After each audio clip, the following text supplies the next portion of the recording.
Welcome back, everyone. So Saturday night, one of the more intriguing matchups, of which there are many on this card to be fair, is Deontay Wilder versus Zhilei Zhang. I see a lot on the YouTube channels in the comments, this one seemingly sort of quite a hard one to call. I made a video after Day of Reckoning when Deontay Wilder lost, I say lost, kind of handed the fight on a silver platter to Joseph Parker by essentially not turning up. He showed up in the ring and his body was there and not much else, given Joseph Parker one of the easiest nights at the elite level he's ever had. Taking nothing away from Joseph Parker, done exactly what he should have done, took advantage. But essentially, for the most part, Deontay Wilder didn't show up. And I made a video afterwards, my review of the fight, and I was left with the opinion that Deontay Wilder was kind of finished as a top-line heavyweight, not from any physical degradation or being shot in a physical sense, but the fact that in the interview post-fight he was very happy and very accepting of defeat said to me that when you're kind of accepting of defeat and you're not angry and you're not pissed off that you lost and you accept it quite readily, to me that says to a larger degree the fight has left you and the fight has gone. And his attitude afterwards, his attitude post-fight suggested that more than what I saw physically, because physically he didn't show anything. He didn't turn up and he didn't fight. Zhilei Zhang, on the other hand, he said now had a couple of losses.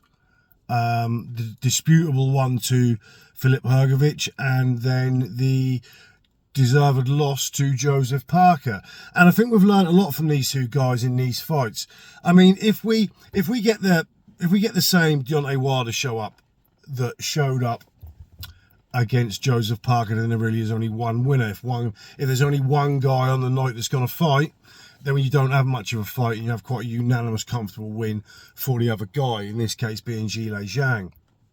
So if we get the non-show from Deontay Wilder, there's really no question as to who will win. There's not much of a prediction video and there's not much analysis to be made. So I'm going to work on the assumption that Deontay Wilder is back.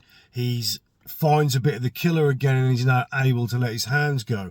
And when I look at this, I think the majority of people are leaning towards Zhilei Zhang, and rightly so, going on Wilder's last performance. But let's assume, let's hypothesize for a moment that Deontay Wilder has got it back, now wants to destroy his opponent, and he's now going to let his hands flow freely. When we talk about styles make fights, this could sort of, it was never more apt than in this situation, because there are a lot of things that I think many people are kind of overlooking in the styles, that there's almost a few advantages from Deontay Wilder from the off. And a few of those being, Deontay Wilder, other than from the early knockouts he's had throughout his career, is a notoriously slow starter, which will kind of suit this situation, because if we don't really get involved in a fight early on and this goes sort of 6 rounds plus, I think the longer this fight goes, because of Zhilei Zhang's inability to box at a pace, and because of Zhilei Zhang's sort of, he appears to have a tank problem, he appears to have a stamina problem, the longer this fight goes, it will probably favour Deontay Wilder.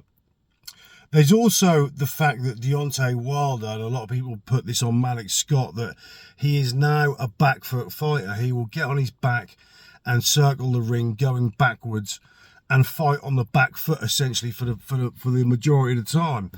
And this will also, it'll have the effect of anything Zhang does land and land early, Deontay Wilder's quite good at leaning away from punches and taking shots whilst moving backwards, so taking a lot of the impact out of the shots. So that is quite a favourable thing. And the fact that Zhang very rarely goes backwards. He might go sideways, but predominantly Zhang will walk forward and walk his opponent down. And that's also an advantage for Wilder, in the fact that it's not hard to walk, or he's not going to find it hard to walk Zhang onto shots as he plods forward as he does. The other thing that was quite evident, especially against Joseph Parker, is that Zhilei Zhang offers very little head movement. He offers very little lateral movement and very little upper body movement.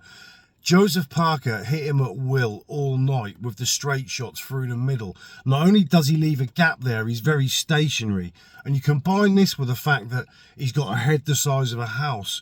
He's a really easy target to find. So again, this is another little element, another little nuance where styles will favour Deontay Wilder in this fight. Assuming that Deontay Wilder turns up and assuming that Deontay Wilder has got any fight left in the tank. And I'm going to work on that, because if we just go on the premise that Deontay Wilder is mentally finished, that his head has left the game and the fight has left his heart, then there really is no contest. It's a pretty comfortable win for Zhilei Zhang. He will throw his shots, he's accurate, and he will hit the target. But let's level the playing field and assume that Deontay Wilder's found it again, and he will willingly let his hands go. For the reasons I mentioned before, styles make fights, and the styles in this fight kind of lend themselves towards Deontay Wilder.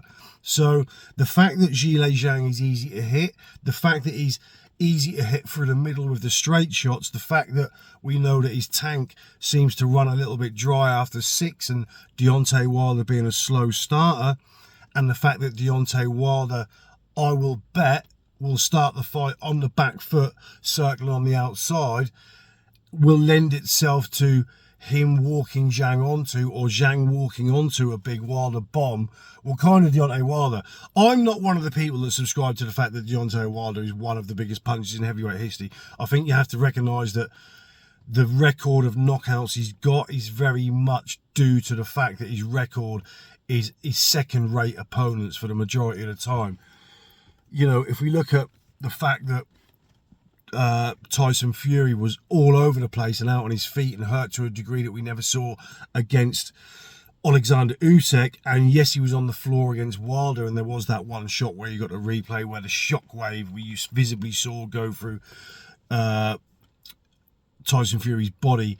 He still seen more hurt against Usyk. Saying that, was the damage that Fury took at the hands of Deontay Wilder play its part in the fact that how Tyson Fury seems to have, his punch resistance seems to have halved now, and is that a result of the damage he took against Deontay Wilder?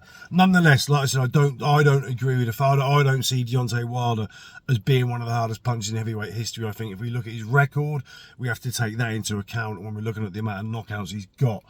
But nonetheless, Deontay Wilder does punch very, very, very hard. And I just think if we get a Deontay Wilder that will let his hands go, and I think this fight, if it goes past 6 rounds, I think it then leads itself into Deontay Wilder territory. And if it goes past 6 and Deontay Wilder is letting his hands go, I'd have to say I'd edge towards Deontay Wilder.